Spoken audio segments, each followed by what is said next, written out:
Hi, everyone, and thank you for tuning in. You're listening to Let's Talk ETC. I'm your host, Carlo V, along with my co-host, Dr. Christian Severino.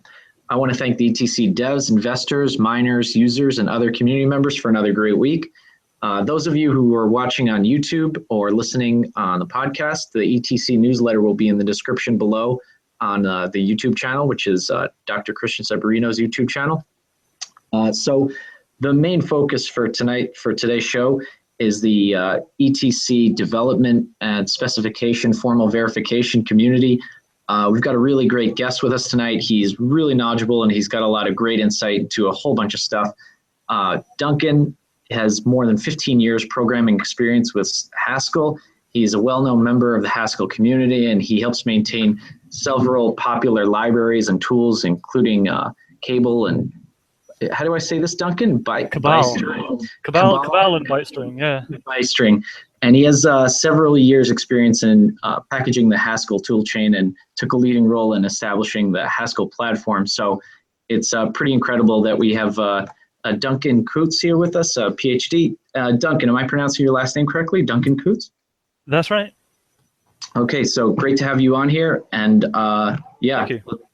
So I just want to give you a little bit of info, and also anyone that's kind of listening to the show for the first time, what we like to do is kind of get background on our guests, especially if it's their first time on the show, kind of their background and how they got into tech and stuff like that. So I guess what was your technology rabbit hole, Duncan? How'd you end up so deep? Well, I was one of those lucky people who at school knew exactly what they wanted to do. Like, you know, my friends all were, really? should I do this subject or that subject? And I was like, no, I just want to get rid of all my essay subjects and do computing, programming. Oh, okay, I've got to do some maths and some physics to sort of fill out the edges. Yeah. So I was one of those people who knew that that's what I wanted to do. So I did computing at A-level in the UK, and then I applied at university to a university that takes a very mathematical approach to computer science. And there's kind of like an engineering approach and a mathematical approach. And I wanted to go to, from my point of view then, that was like, this is the hardcore way of doing it. Let's go the hardcore way. Let's do the mathematical way. And that was what I applied to a university that took that approach. And actually it was at least as good as I was expecting. I mean, it was just mind-blowing. Nice. At the beginning, just discovering all these new things, thinking about programming in a completely new way that I had, I'd been hacking along as a teenager for a few years, but university was suddenly this, as you would really hope, university should be a mind-expanding experience. And seeing this idea that programs are mathematical things, you can prove things about programs, was just like incredible to me at first. So that was how I got into it. And that's proving things and formal verification are going to be a pretty hot topic, especially in crypto and blockchain with stuff like the DAO hack and smart contracts and all that stuff. I'm guessing, right? Right. And my focus particularly at university was then functional programming. So I was introduced to functional programming in my first term. And that was what was completely mind-blowing, because it was a completely different way of writing software from what I'd done before, which was, things like Haskell, Delphi, C++, that kind of thing. And then the functional programming was just, to me, just obviously better once it was presented to me. Right. Not all of my classmates agreed. I think probably only a small fraction of us caught the functional programming bug, but those of us who did, it was just like this is like obviously the right way to do things. I don't know if you've seen. Sorry, go ahead, Christian. I was going to say, so, and then after you got your PhD, did you have any interesting adventures in industry that you want to share, or any? Yeah, so I was one of those people who basically stayed, far too long in academia, just which was, brilliant and fantastic and interesting. But then, as I was getting towards the end of my PhD, which took unreasonably long, a guy who'd been in the same with the same PhD supervisor as me, who had been out in industry already for a couple of years, came to me and said, look, Haskell is actually taking off commercially. Just look at these numbers, like various kind of statistics on mailing lists and other kinds of metrics, and saying, look, this is going up exponentially. Now we could actually go and start a company doing this. Right. Now, for everyone listening who's maybe not as and doesn't have as much development experience as, you and Christian. So for all of us, newbies out there, what are some of the applications of Haskell and functional programming? I know I've heard it spoken a lot about that it's, really good for mission critical software for, NASA and all sorts of stuff like that. But I was hoping you could give us some insight into some of the really high assurance situations that Haskell would be really good for everybody. Well, actually, even before that, make sure to ask also, what is functional programming? That too, right? I need to know that as well. Right. Yeah. Well, let me start with the first. And so in some sense, it's a slightly hard question to answer because it's not a programming language that's designed for one thing. It's a programming language designed to be a good general purpose programming language. Functional programming, Haskell is a functional programming language. And functional programming is a general purpose approach to writing programs. So it's a complete alternative to what you would do in any other language. So it's not specialized like, say, MATLAB is specially for doing mathematical simulations, and C++ is for system software, and Python is for it's not quite like that. It's a general purpose thing. That said, the kinds of places where it has the greatest sort of comparative advantage is where you have hard problems, really hard problems, and where there's a lot at stake. For example, a lot of money at stake or safety at stake. That would have been good for the DAO. So a lot of money at stake, a lot of things at stake. What are some industries? So for example, some of the early adopters of Haskell in industry were big banks, because they're trying to develop custom software very quickly. That's the other thing, is productivity. They're trying to develop correct software that deals with a lot of money, and they're trying to do it very quickly and continuously and be able to reuse that software again and again and again. So they were some of the early adopters commercially. But actually, our customers, so I run a Haskell consulting company these days, and our customers come from all kinds of industries. There's not one main industry that people use it for. It's really very wide. People use Haskell for just, web, database, business, logic, that kind of thing, as well as, really interesting and niche things. I have a question. So the standard or the common story in tech is somebody adopts a new technology before most other people, and so they're that much more productive. They could provide that much more value, and then that's how they become successful. So is it correct to say that there's lots of companies either openly or secretly using Haskell to great effect? Can you name some of those, or do they not want to reveal that? Sure. How many there are, as a fraction of the entire industry? Well, it's still, I guess, relatively small. But there are certainly companies that are using it to great effect. There's lots that have given talks and talked about it publicly at, for example, the CUFP, Commercial Users of Functional Programming Conference. So a lot of the financial institutions, BarCap, so some big banks. Then you've got Facebook is using it these days. They've got a fairly large group. Google use it a very little bit. They tend to be very conservative on their choice of languages. They use it for internal systems, not publicly facing systems. And then there's a whole bunch of startups, like just small places that you'd have never heard of, where they're using it. So it tends to be small teams in very big companies or small teams in very small companies. Okay, so would you think that if it's possible one day that a big company like Facebook would say, okay, Haskell is so awesome that we're going to company-wide, all our programmers have to use it. We're only going to hire Haskell programmers or some other, whatever the next functional language is. Yeah, so then they would actually have a serious problem, which is that they have more than the world's supply of. They would need many more than the world's supply of Haskell programmers. So Haskell is taught, and other functional languages are taught at a number of universities, but it's not taught in the same scale as, say, Java. And so this comes down to one of the reasons why people choose mainstream languages, even though there may be advantages to using less commonly used ones, which is that you can hire lots of people. If you're a manager thinking of starting a new project, you go, oh, who can I hire? Oh, there's lots of Java programmers, so I'll use Java. And so that's a reason to use a language that's completely unrelated to how good it is or what kind of productivity you'll get.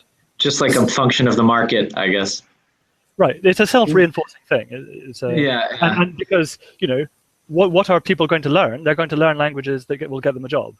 Now, Yeah. I want to ask both of you guys this as developers and programmers, really, so I've seen it's like a cartoon comic that shows different programming languages and like if they were people or representations. And the Haskell one is like this deity, with its sitting Indian style floating in the air with like magic floating next to it.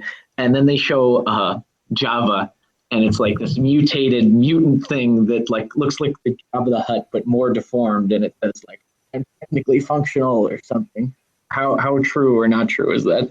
Is Java like the joke? From the point of view of the functional programmers, I'm afraid it is, yes. And there's actually some good reasons for that. It's not just fanboyism, although you get that in the programming language world as well. I mean, but there are actually I've heard a lot that Java was just like the only failure that has ever been successful in programming, or at least that's how it's been described to me. One thing I like to sort of say about Java is that it was 15 years behind the cutting edge when it was first released, and it is still 15 years behind the cutting edge now. It's a very conservative, and they've made improvements over time, but it's still a very sort of conservative approach to things. Yeah. So would this be a fair comment? There's lots of languages that you could probably learn much faster and write quick and dirty programs much faster. And if I just have something I'm throwing together, it's not very mission critical. Would it be fair to tell somebody, okay, yeah, go ahead and throw it together in PHP, even though we both agree Haskell's awesome? Okay. So I think the thing there is to realize that you've basically got two major classes of language. You've got the imperative languages, which is what all the mainstream ones are, Java, C++, etc., Python, PHP. They're all imperative languages. And then you've got this other class, which is these functional languages. And it's relatively easy, if you know one imperative language, to pick up another one. They're basically the same. I mean, there's differences in the libraries, there's a few differences in the syntax, but the sort of fundamental approach to things, which is do this, do that, do the next thing, go back and do it again. That imperative way of thinking and way of writing programs is common across them all. And so it's quite easy to switch. And so whereas switching to a functional language, you do actually have to relearn a bunch of things. So the point is that it could be a lot quicker to just use a language that you know already in the short term. In the long term, the advantages you get really pile up. So there's a kind of, there's a learning curve from switching into a functional language, any functional language. And then similarly, once you're inside the world of functional languages, switching between the different ones is not that difficult. So there's some gratification. Right? There is definitely, yeah. So there's a relatively big upfront learning cost. Okay, now to would switch this into functional languages. Now is it is that just a result of history? What I mean by that is, really is, because like everybody gets taught the imperative ones. Yes, exactly. That's So people have done experiments at university where you teach the functional ones first. They're no harder to learn. In fact, in many ways, they're easier because they're actually simpler. They have much simpler behavior and semantics and whatnot. But so because everybody gets taught, these mainstream ones first, then there's that sort of switching bias. And why do you think that is the case? If they're not more difficult, why don't we learn why doesn't every university teach functional programming? That is entirely historical reasons. And so this goes back to, why do we program computers in the way we do with this imperative style of language? And that's basically because these two styles of programming, imperative and functional, trace their roots all the way back to the 1930s with different mathematicians back in the 30s, Turing and Alonzo Church. And one is based on the lambda calculus and one is based on Turing machines. And the people then programming real machines in the 1940s, 50s, 60s, etc., they programmed computers in the way that they actually work, because that's the obvious thing to do. And that's kind of what you have to do when the computers were so primitive and so slow. You really have to get every little bit of performance out of them. So all of those languages sort of trace their lineage in that style. Whereas it wasn't really until the kind of 70s, 80s, 90s that this alternative style, which has the same history, started from the same point in the 1930s. It wasn't until then that they became kind of practical. So that means you've got already established this massive mainstream of imperative style languages So if I understand you correctly, one of the things you're saying is that the obvious thing to do was to mimic the hardware in the language that but now that computers are faster, then we can now enjoy functional programming. But now that begs the question. So and also the fact that there was 30 years of research into how do you actually compile these things efficiently so that you're not paying too high a cost. Okay, does there have to be a cost to functional programming? Can it be competitive with, like, say, C or C++? It's very difficult to become really competitive with C because we tend to rely on things like garbage collection and other kinds of higher level things. But it's quite easy to be competitive with Java, and it's very easy to be competitive with Python, PHP, and all the rest of those. So people were aiming for C-like performance for decades. But then Java came along and lowered the bar, and then that made it a whole lot easier.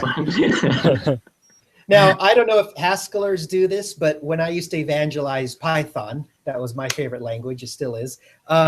So one technique I would suggest people do is typically you'd profile your code, and there would be some piece where 98% of the CPU time is being wasted, and you could write that in, say, C, whatever your favorite fast language is, and then just call it from Python. So in Haskell, presumably you have, what do they call them, foreign language interfaces? Foreign function interface. Yes. Okay. So could you do something like that? If you can, and that is still a reasonable thing to do, especially when it comes to things like binding some existing crypto library. You're not going to rewrite your crypto library in Haskell. You'll just take a really well written one by the people who know how to do that stuff, C library, bind it in Haskell, give it a nice interface. Right. But that said, your technique of there's this tight, there's 98% is being spent in this one bit, is actually kind of an annoying technique to have to do that kind of thing. It's actually rather nice to be able to, within the same language, write both in a high-level style that's slow but nice and short and elegant, but also be able to write in a low-level style that's fast. And actually, you can do that to quite a great extent in Haskell. So you can't get quite down to C performance, but you can get really a lot of the way there. And that means that you can still do most of your stuff within the same language, which means that you get all the other advantages. You still have the type system tells you when you're doing something stupid, and whereas doing that cross-language, two-language thing introduces a lot of difficulties. It's a lot harder to do that. I see. It's a lot more effort. So I would say that if let's say 10 times out of 100 a Python programmer has to go and do that drop down to C thing, we might have to do it only maybe 1 time out of 100, and that's a big advantage. There's still times when you really have to do it, like as I said, the crypto libraries and your network bindings and whatnot. But being able to write high level and low level in the same language, because it's a compiled language, and you can write in a low level C-like way in Haskell, is kind of nice. So now that's a pretty nice history of Haskell and how we ended up where we are now from the past and stuff like that. So in reference to moving from the past to, I guess, current things, just to introduce everybody to kind of some stuff you're working on currently. I'm afraid, I didn't do such a good job of introducing you earlier in the show, but you're also part of Well-Typed. It's a Haskell consulting company, and you guys are working with IOHK directly on a few different things. Is that correct? That's right. Yes. So we're helping them with the Cardano project. And just so I got this correct, so it looks like according to the IOHK bio, you're the interim director of engineering for Team Well-Typed, correct? Well, I suppose the team name there is not particularly significant. It's interim director of engineering for the Cardano settlement layer project. Right. Yeah. Okay, gotcha. So that's something you're currently working on, is Cardano through IOHK. For anybody listening out there, which they're handling a lot of stuff in just Haskell, which is pretty cool. Yeah. Yes, the whole Cardano project, the software is all being written in Haskell.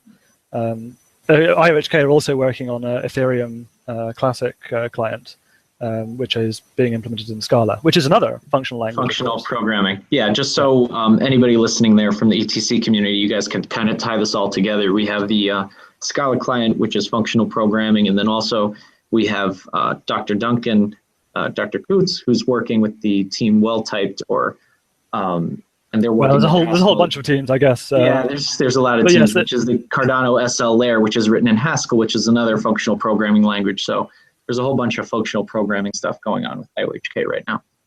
Yeah. Now I have another question I just thought of. So Duncan, that's a very strong argument to use functional programming. If the only reason we're doing it is because of history, people just want to get the best results as fast as they can. And so history shouldn't play a part. Well, maybe it should in some cases, but you made me a believer. But so now there's still a place for C, by the way. The combination of Haskell and C is actually a really excellent combination. Okay, so but the question I wanted to ask you, so suppose somebody's listening and they say, okay, fine, functional programming, let's try it. Now, there's multiple choices. Now, you love Haskell. Is there a reason that that's the best functional? I know I've heard of like Lisp and Scala, and I'm sure there's others. Can you say something about the different choices? Sure. So there's kind of two main sort of properties that distinguish the various different functional languages. One is this technical thing called side effects. Is it a pure functional language, or is it a language that allows side effects? Pure means no side effects, impure means it allows side effects. And what that really means is that you can still do classic imperative programming in a completely straightforward way in an impure functional language. You can have mutable variables, because that's one of the things about a pure functional language doesn't have mutable variables. Not in the same sense that that you have just everywhere in imperative programs.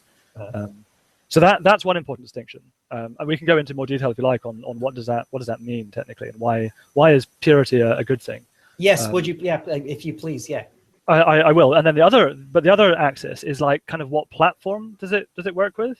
So you've got sort of essentially similar functional languages that run on different platforms. So for example, Scala runs on the JVM, and F# runs on .NET. But also both of those are impure, and they're hybrid languages, which means that they're a mixture of, object-oriented. Particularly Scala is a mixture of object-oriented and functional all together in one language, whereas Haskell and one or two other functional languages are, sort of exclusively functional languages. They're not trying to mix functional style with a OO or an imperative style. So Scala is like everything all lumped in together, running on the JVM. So F# is kind of like ML, which is a impure functional language. But it's really, in some ways, F# is nicer than Scala, because it's trying to be just straightforwardly a functional language, although it does run on .NET. Okay. And why would, if pure functional programming is not any harder, why would somebody choose a hybrid like Scala? Why not just use, I'm sure there's no technical barriers to making a Haskell that runs on the Java virtual machine. Why? No, that's right. I think that the reason is that it's much easier to work with existing imperative languages if you use a functional language that allows side effects everywhere. Okay. Because this is in some sense the really big thing that still distinguishes Haskell from everything else. As far as, I mean, there's other languages like Haskell, but they're much more niche. But Haskell is like the most is the biggest representative of that part of the design space, which is purely functional programming. And the purely functional style is a major win, but you really then have to throw out the rest of your imperative stuff because they're not compatible with each other.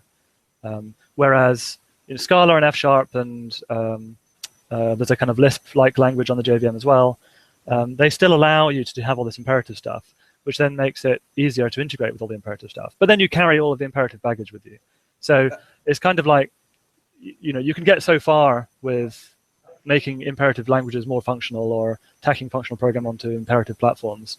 Okay. But to get the last, awesome goodness from functional programming, you've got to finally get rid of your side effects. Okay. And then that means that it's very hard to then reuse your JVM libraries or your .NET libraries or whatever.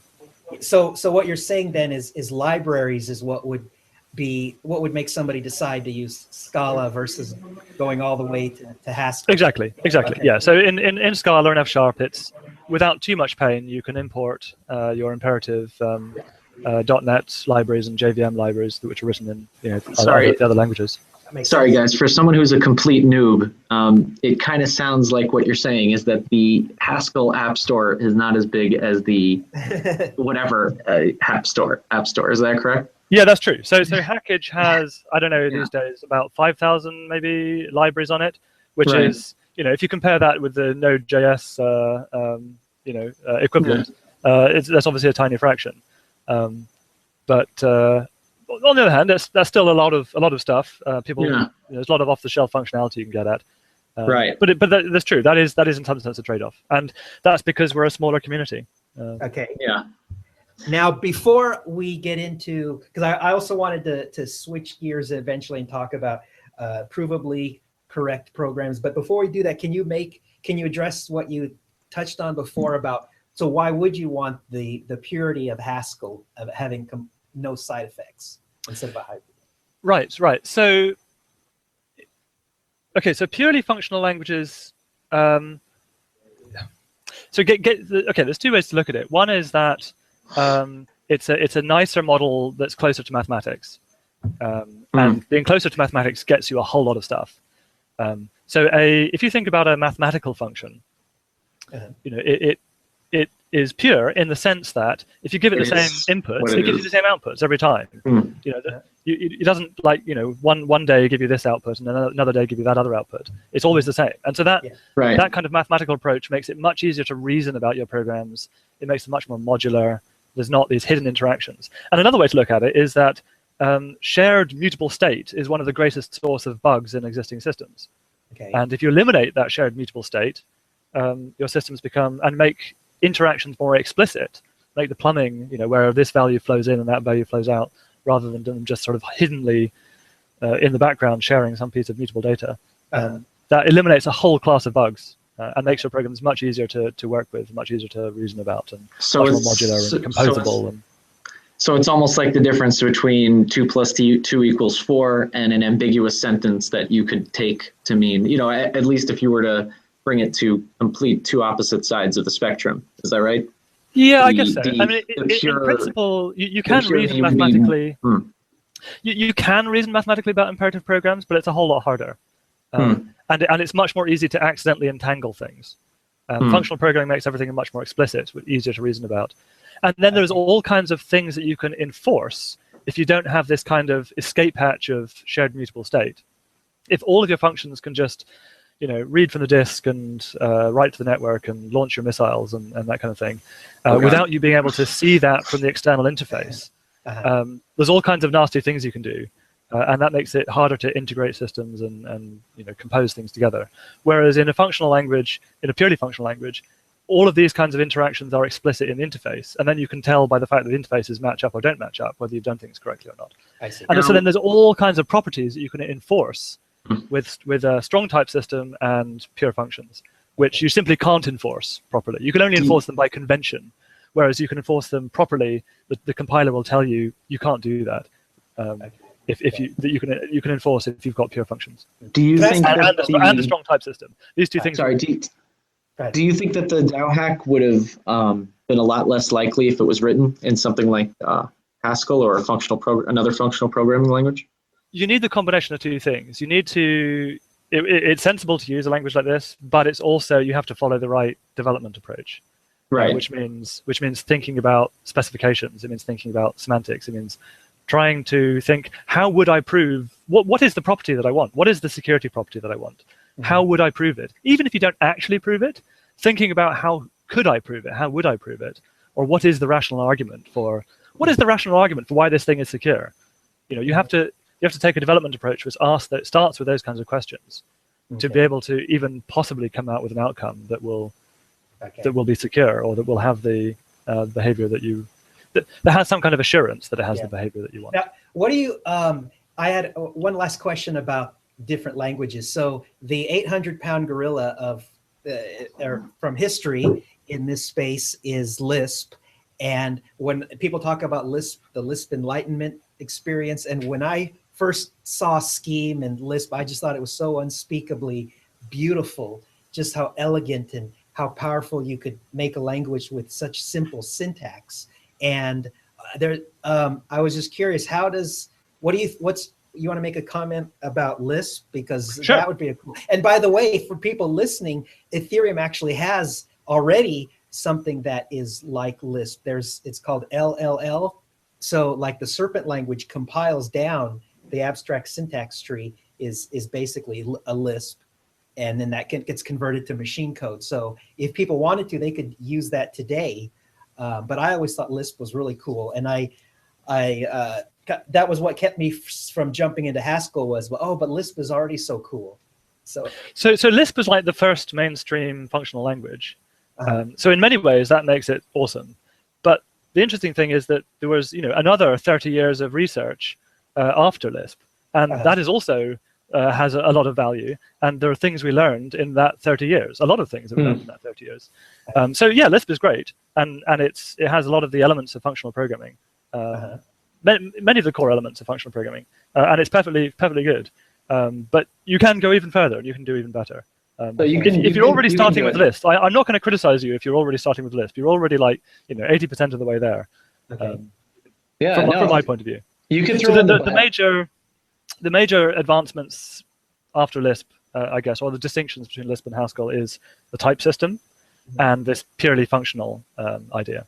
And those two things together give you a lot of extra power, particularly a lot of extra power to enforce things. To enforce, you have some idea about invariance in your system or properties that it should have, and a lot of those things you can enforce in types and then have the compiler tell you when you're being inconsistent. The compiler says, well, you said this over here, but over here you're saying that, and these two things are not consistent with each other. Sort it out. And that is a really, really, really powerful technique. Is the syntax of Haskell, would you say, simple? Maybe not as simple as Lisp, but it's not like C++ complex? Oh, it's a lot simpler than C++. In some sense, it's not as simple as Lisp, but a lot of people think it's more attractive because there aren't quite so many parentheses all over the place. Yeah. So if you were ever put off by the Lisp syntax, if you love the Lisp syntax, brilliant.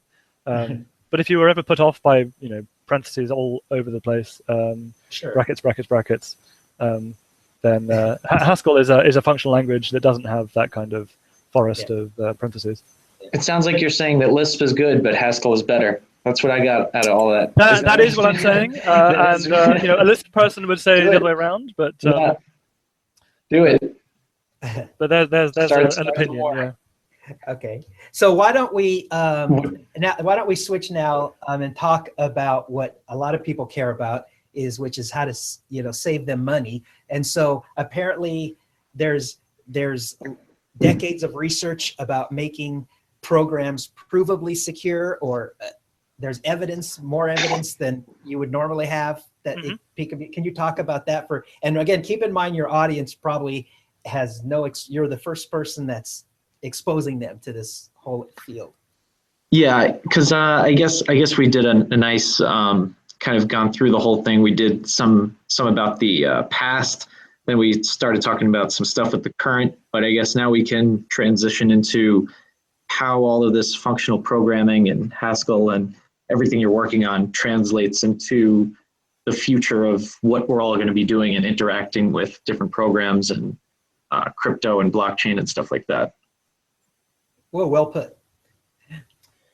Yeah, it's probably a big thing to tackle, but basically, I'll start with this idea about assurance and formal stuff and proving things, and so it starts from the premise that programs are in principle mathematical objects and can be reasoned about using mathematics, which is a bit of a radical idea because it's basically impossible to reason about a C program. I mean, it's technically possible. It's just insanely difficult. Right. You wouldn't pick C if you were trying to reason about things in a mathematical way. So, yeah, you have programming languages which are constructed in a mathematical style. They have a formal mathematical semantics. That means that they mean something in a mathematical sense. They have an explanation as to what do they mean, like what value do they compute, and they have a way of explaining that in terms of mathematics, which to a first approximation C doesn't really have. And then they're designed in such a way that you have nice properties. And so then, in principle, the idea is that because they're mathematical objects, you can reason about them mathematically, meaning that you can prove things. So, for example, I can say, I have this mathematical specification, which might be a specification in terms of, say, set theory and logic, logical properties expressed using sets and whatnot, to describe objects in your system. And then you might express a property about that, and you might prove that. And then you might say, well, I'm going to write this program, and I want to prove that this program implements this specification. And then you can, in principle, at least, if you're using a mathematical style of specification and a mathematical style of programming language or specification language, in principle, you can write down a proof that says that this program implements this specification. Or, more commonly, we do things like saying this program is equal to that program, meaning this program will always produce the same result as this program. And that turns out to be an extremely useful thing to be able to do, because you can do things like saying, well, here's my reference implementation, which is really simple, and here's my real implementation, which is fast and complicated, and I want to prove that these two programs are equal. And that's a very powerful thing. Okay. Now, is this true today? Like, let's say I was a programmer for the NASDAQ, and I was going to write a program that handled, billions of dollars worth of transactions every day. Is this happening today, that people will write software in Haskell or something similar, and they prove it, and so they know it's going to work, and there's no chance at all of any issues? So the dirty truth is that no, not really. So let me sort of explain what the state of the art here is. So you've got these languages, like these functional languages, which come from this mathematical tradition where you can, in principle, explain everything in terms of mathematics. But then, in practice, people add in lots and lots and lots of extra features, which they don't really bother explaining fully mathematically. So you end up with the real languages that people actually use for programming, and this includes Haskell. The surface language is actually big and complicated in the end. Okay. Even though, like, kind of the pure core of Haskell is completely explicable in the mathematical formalism. Okay. So the slightly dirty truth is that we still have kind of programming languages constructed in a nice mathematical way, but they're not proof systems. So although you can kind of on paper prove things about Haskell programs, or you can write some tools that do it, there's still kind of gaps where you're like, have we really nailed down everything? Whereas on the other hand, we have systems which are specifically designed for specification and proof. These are theorem provers or proof assistants, things like Isabelle, and those are systems where the whole purpose is to have a computer check absolutely that your proof is correct and help you with the management of developing that proof.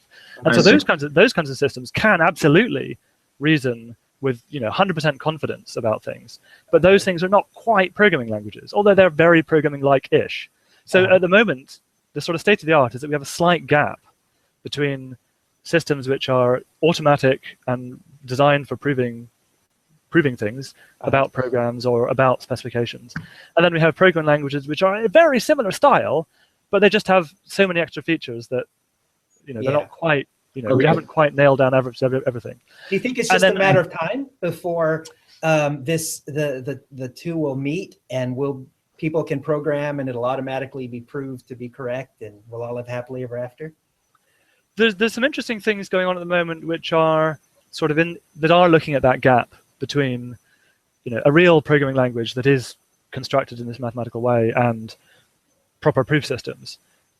So there's a couple of things like there's a thing called liquid Haskell, which is an enrichment of the Haskell type system that lets you prove much stronger properties than the Haskell type system lets you prove.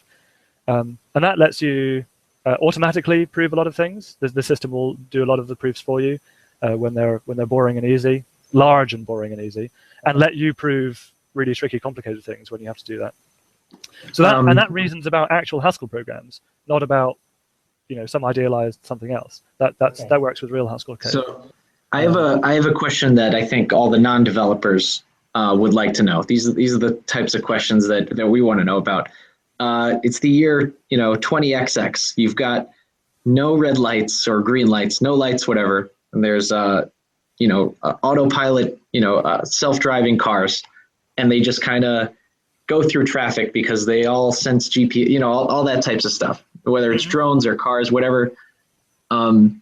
Is it functional programming that's going to determine this type of stuff, that, all these cars are weaving in and out of each other with extreme precision? Is this kind of like the playground for functional programming, 50 or 100 years from now?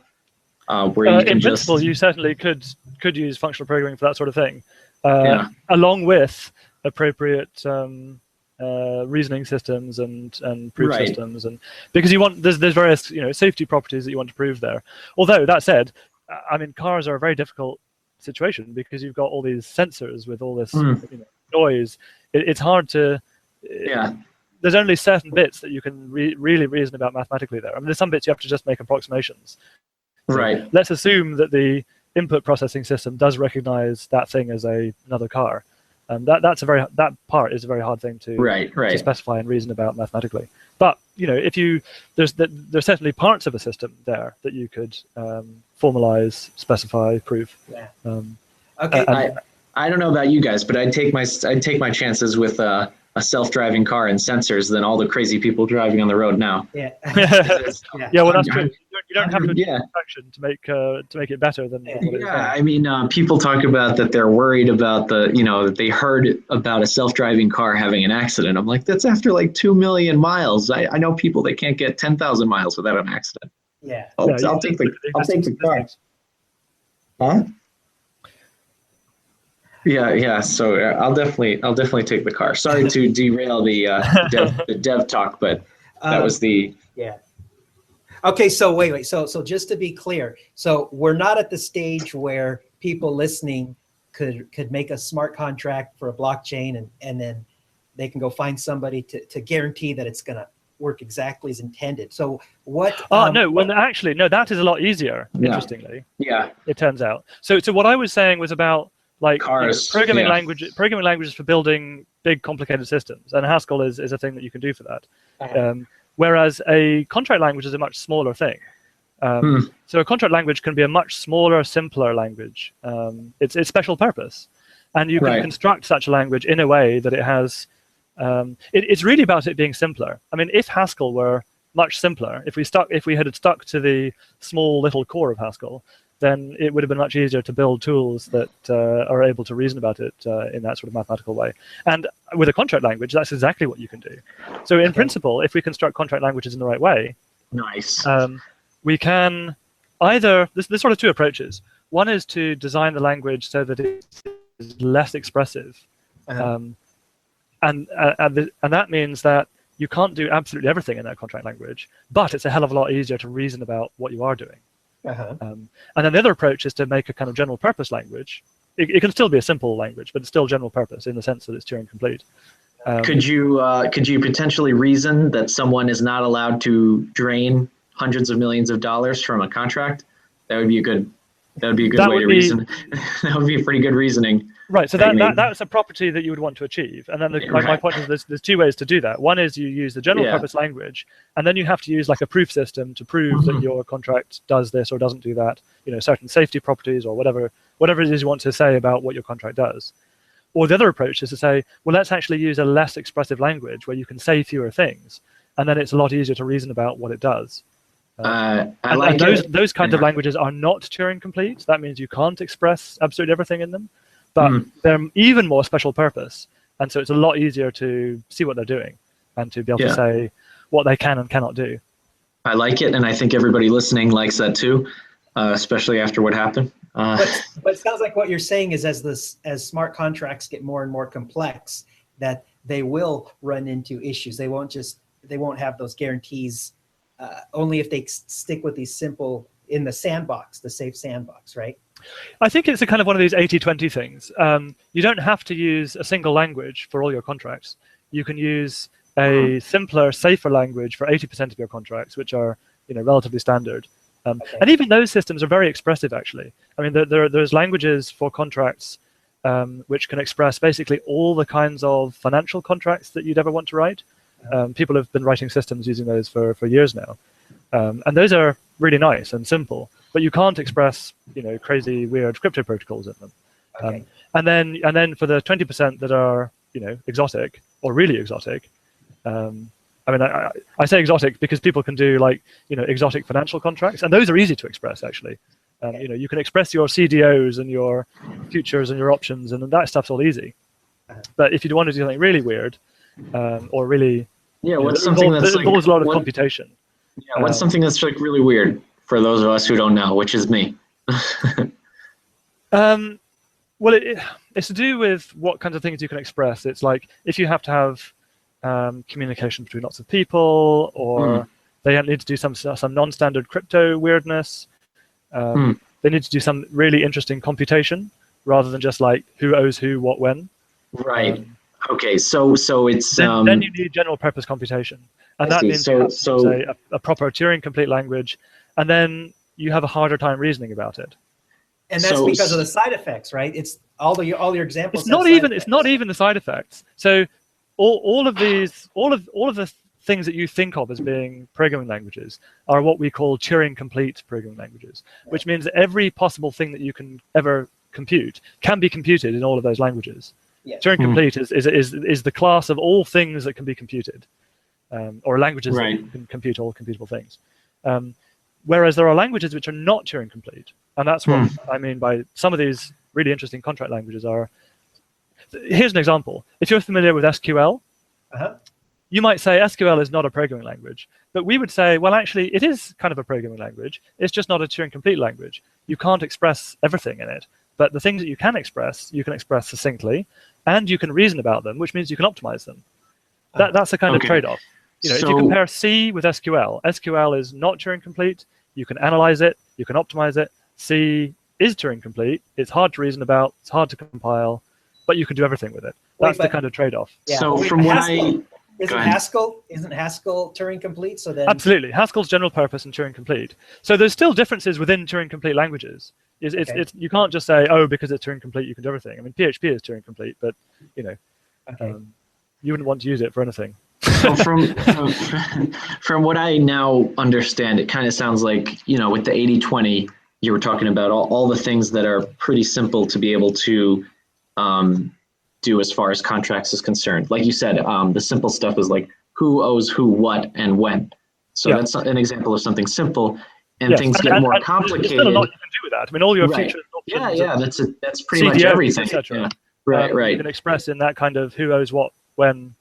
And something, and when you said exotic, it would be beyond who owes who what when. It's more like who owes who what when, but with like a lot of different exceptions and weird so for things. Example, if you wanted to encode playing chess as a smart contract, that requires general purpose computation because you have to express all of the rules of chess and check the rules of chess in that language. And you can't, you wouldn't imagine being able to do that in SQL. And similarly, you wouldn't imagine being able to do that in one of these simple contract languages, which just describe, under what conditions do you gain assets.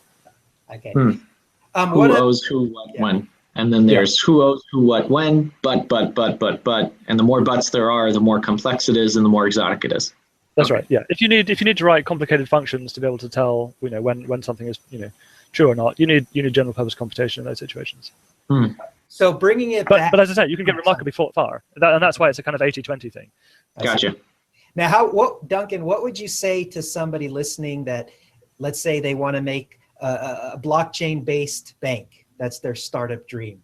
And so, so you convince them to do functional programming, and they also want to do as much of this program correctness, evidence, get as much evidence as they can. How would you recommend they get started? Like practically specific steps, not theory, but how would they, what do you recommend to jump into this whole field? Okay, so there's two things. One is the languages that you use, and the other is the techniques you use. Okay. And so there's a lot of training you've got to do for yourself if you want to start taking this approach. But it's all really interesting, actually. That's the other thing. I mean, the Haskell people are all really happy. They like doing this stuff. It's actually really fascinating and rewarding in and of itself. So you need to start with learning a functional language. And there's some really good resources out there. I mean, I'm particularly familiar with all the Haskell ones, but there's good resources in other languages. And then the other stuff is the this sort of mathematical approach to specification and proof and things. Okay. So you want to look into programming from the specifications. What sort of, there are books out there on mathematical styles of specification, so a good starting point might be, if you're interested in, there's this theorem proving stuff which I mentioned earlier, like Isabelle is a really good one. There's another one which has a name that the French made up just to tease the English.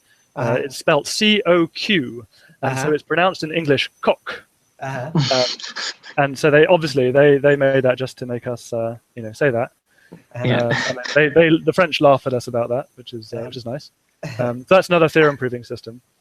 So if you can read introduction books to those systems, and that will give you an idea of what does it mean to specify things and prove things. Okay, and is there any specific websites or specific authors that you're really impressed with? So if you're starting with Haskell, obviously there's a haskell.org website which has just loads of resources. And as for a introductory book, the one I tend to recommend people start with, if they've never done any functional programming before, but are otherwise familiar with programming, is a book called Programming in Haskell. Second edition is out, Graham Hutton. It's a very short book, which is nice. It's really comparatively very short, and it will teach you the essence of functional programming using Haskell. It's not about the tools and the practical stuff. You can get to that later, and there's other books that cover that. But it covers the core concepts really very concisely. So it's a good one to get started with. Okay, very good. Nice. Okay, so I got one for you.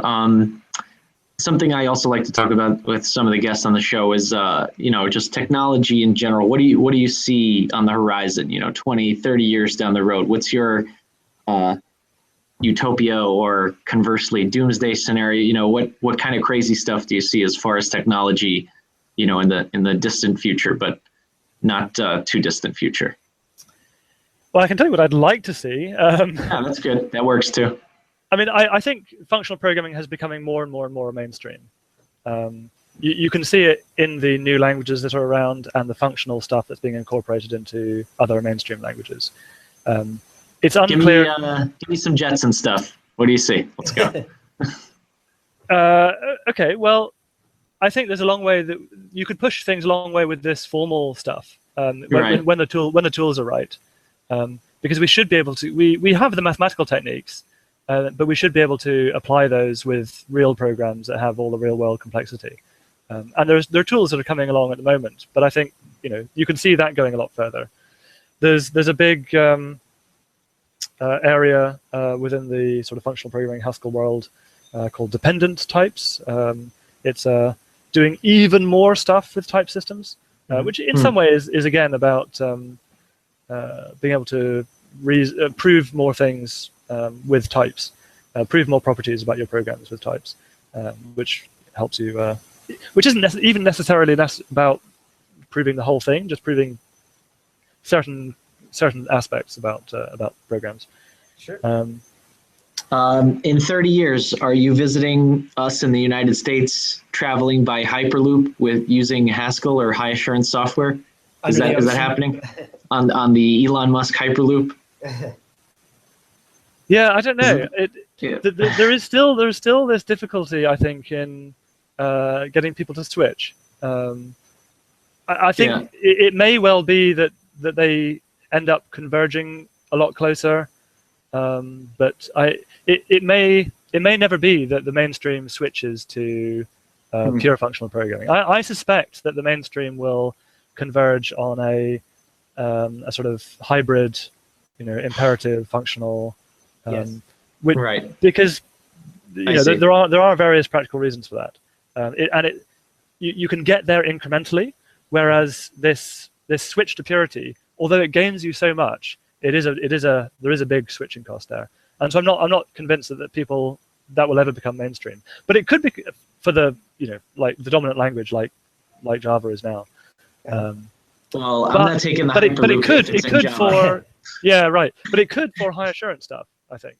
Now wait a minute. If there's money involved, then people, of course, will do anything if it'll make their business grow. So can you give us a use case where the the 100% pure Haskell functional programming? Well, this is really a social problem. So Yes. the reason that we're not all using high assurance software is not because of the technology. It's not because we don't know how to do it or because the tools aren't there. The tools would be there if we were doing it. If there was, it's because people who make software, unfortunately, are not held accountable for the consequences of their software. So, people go for quick, just good enough, quick time to market. So people use Haskell in that sort of circumstance as well, without doing any kind of a high assurance stuff. And that's the main way that Haskell still is used, is just doing things quicker and a bit better. But they're not using the trade-off to obtain vastly higher quality or really high assurance. How about and that's really a social economic problem. So I think unfortunately it will require the Hyperloop crashing, killing people before people will switch, will say, no, actually software developers really have to be held accountable for this stuff, like engineers are. So the example I like to give is that in the 19th century, people were building steam boilers for various things, steam boilers in the basements of buildings in New York and whatnot. And from time to time, these would just blow up and kill people because engineering was an unregulated profession. Anyone could call themselves an engineer. You didn't have to show any calculations when you made your steam boiler. But if one blows up, it's like a bomb. I mean, it will kill people and destroy buildings. And I think with software, we're kind of in that pre-regulation environment. Oh my God, you're right. Anyone can just. And what happened with the engineers was that after enough boilers blew up and killed enough people, the government stepped in and said, "Look, this isn't. We can't carry on like this. This is crazy. We need to regulate the engineering profession so that they're not so beholden to commercial pressures. We need to say, well, you have to have a sign-off from an engineer who gives their professional stamp of, it's on their professional reputation that this steam boiler or whatever, or this bridge, or is up to scratch, and they can't be overruled by some middle manager who says, look, the bridge is done. It doesn't matter. We're moving on. The engineer has to have the sign-off, and the engineer has to say, yeah, no, really, this, and then the plans are lodged, somewhere, and they're held accountable in future if they got it wrong.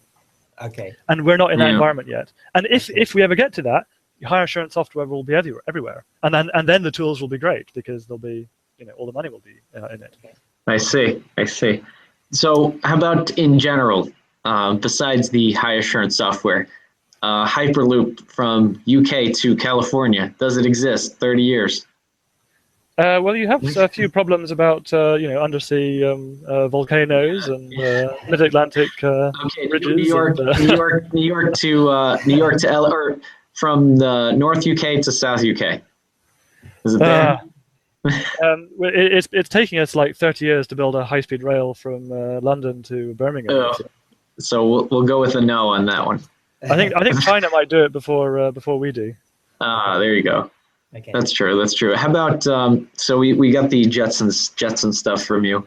Well, actually, how about drones? Are they flying around in 30 years? What do you think? I have no particular insight. I imagine so. Yeah. And hopefully they're not crashing into each other because they're using the right algorithms and autonomously sensing each other. And yeah. Well, after a few blow up, then some regulation will come in, and then they'll fly properly, hopefully. So they'll have to be certified or something. You're right, certified. Seriously, people are writing DSLs for aircraft control software in Haskell, where you can reason about their, real-time performance and blah blah blah, and that's because those are systems where their lives depend on it. This isn't like just drones. This is aircraft control software that has humans in it, or where if it crashes, it could kill someone. So people are doing that. So just in case people don't know, so DSL is a domain-specific domain-specific language. So when we were talking earlier about like contract DSLs or SQL being a DSL, these are all special languages for a particular problem domain. So does Haskell have tools? Does it have tools for people to say, look, I'm going to intentionally cripple my language or only use the subset to make my DSL? See what I'm saying? You don't do it by crippling, you do it by encoding. But yes, Haskell is a really good language for encoding DSLs, for writing domain-specific languages that are embedded within Haskell. Okay. it's a very powerful approach. It's used all over the place within Haskell libraries. We got some Jetson stuff from you. Now, how about a little bit less technology specific? What's some non or personal stuff you're reading or stuff you're interested in? Shows what's going on. And I know you're a pretty busy guy doing a million different things, but is there any thing you recommend our readers reading that you've read in the past? Fiction, nonfiction? How do you feel about Brexit? Let's throw that. I think it's terrible. but then I'm in the the liberal London elite from the point of view of the rest of the country. Okay. I would think that, wouldn't I? I suppose what the rest of the country would think about me. I'll say this to anybody listening. I had a pretty long. I was in Malta with Duncan. We had a great time, and I had a pretty long discussion with him, which I totally disagreed with him for like 2 hours. This is about certain like aspects of inflation versus deflation, and then I had like a eureka. I'll attribute credit where credit's due. I had like a eureka moment like 4 hours later when I was back at my hotel room, and I was like, oh my God, he's so smart. He's right. So maybe we'll get into that another day. But I had to crawl. I had to crawl back to Dr. Coutts the next day and be like, yeah, so you remember the argument we had last night? You were right.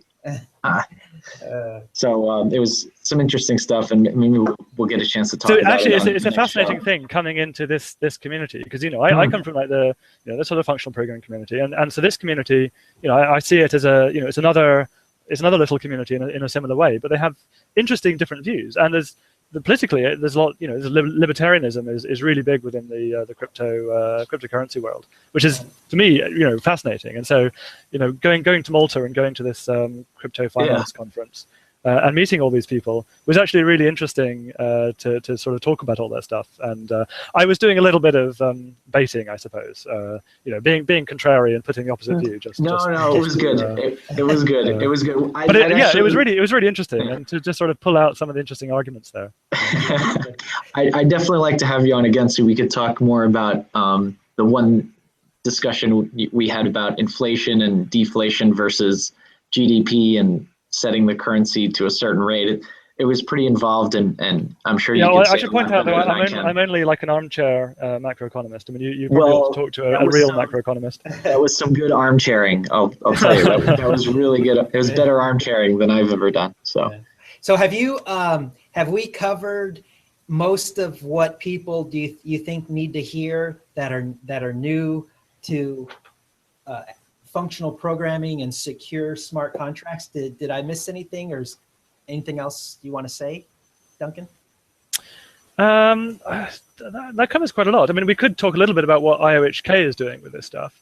Okay. I guess. Yeah. Although absolutely. I have to be a little bit careful to not preempt public announcements and things, because I'm not the marketing department. I'm just I'm just one of the tech guys. Let's be careful and not do that. We'll just say that IOHK is doing some awesome stuff with functional programming, Haskell and Scala, and they've got Cardano doing some great stuff, and also the Grothendieck team using Scala. Let's do that rather than get in trouble. Okay. Sure. Yeah. So if I could, let me see if I could summarize just for the listener. So the reason we didn't all use functional programming from the beginning was we initially, historically, they mimicked the hardware. And so we programmed computers like engineers do. Yeah. Okay. Rather than like computer scientists. That's right. And then also, so to remove one of the barriers, it's not that it's intrinsically harder. Like you said, it's just the historical way it turned out historically. That's why people don't use functional. But if you're smart and you want to give your company an edge, then there's no reason why you might not want to jump into that. And then you also said that libraries is one reason why they might not go 100% pure functional. That was a concern, and why people might use a hybrid language like Scala. And then you said, as far as secure, provably secure, we're not there yet. The Holy Grail isn't there, or we could prove everything. Yes, secure. although I think we didn't say really how far you can get already, which is actually pretty far. Okay. Which maybe is worth talking about. I mean, I was sort of talking about the remaining gaps, but actually you can get a long way by using a combination of tools at the moment. which might be worth. I actually, I think you were being a little bit modest in reference to what you can and can't talk about for IOHK, because you're like, hyper knowledgeable about all this stuff. So I don't think the marketing department's going to freak out too much. Why don't you tell everybody kind of what you're working on, the stuff that's going on with IOHK, specifically with functional programming? Sure.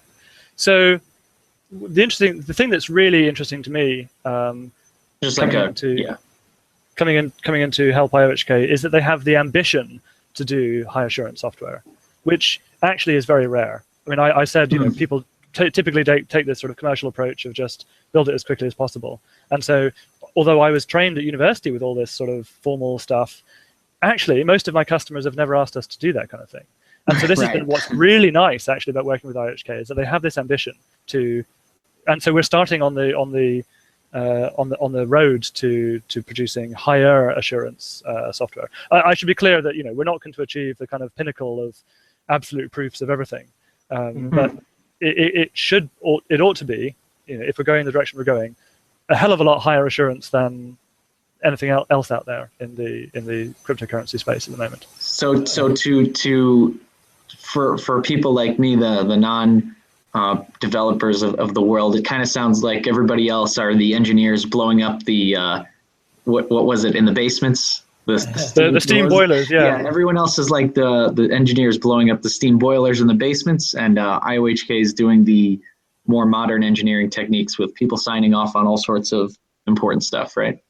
Yeah, in some sense we're doing both. We're doing something that is out quickly, but also going and doing it properly. But the doing it properly will take longer. But ultimately we will be able to get that higher level of assurance. Gotcha. Okay, very nice. All right. Well, I mean, it's been a pleasure to have you on here. It's great to speak to you again, especially after having a great time with you in Malta at the Financial Cryptography Conference. And I'd love to have you on again, and we can maybe get into some more of your macroeconomics armchair stuff. That's pretty cool. And, great to be able to be doing the show on a regular basis again. Christian, yes, again, thanks for having all the good questions, the stuff that I don't know. Yeah. Thanks very much. It's been good. Yeah, absolutely. So great to speak to you guys again. For everybody listening out there, thanks for joining us, and we'll look forward to tuning in next week. Take care, guys. All right, bye. If you are passionate about anything related to Ethereum Classic and you have something to say, we'd love to discuss that with you on the show. We're always looking for interesting guests, so don't be